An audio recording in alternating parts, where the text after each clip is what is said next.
Muling AFP anniversary na po ito bilang Pangulo at Commander-in-Chief. At sa araw na ito, hindi ko maiwasan ang sariwain ang panata ko sa sambayanan.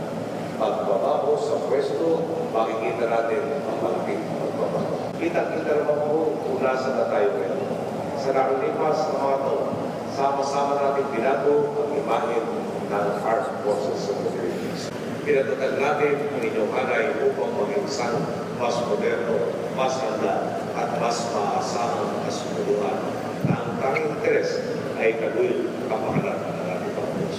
Ngayon, sa pamambabaling sa AFP, makita mo ang malawakang pagbabago na patunay na nasa likod, harap at tabi nito ang inyong gobyerno at ang bawang ito. May makakapagsabi ba ba pinabayaan ang ating kasunduan sa pilihan? Siguro naman po, marino na malinaw na magkakasama tayo umaangat sa kamaratan ito ng ating kasaysayan.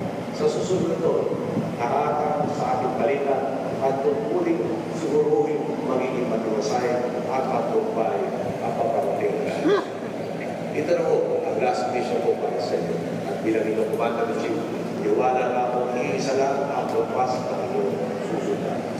Ang gawin ng tama, makatwiran at makatarungan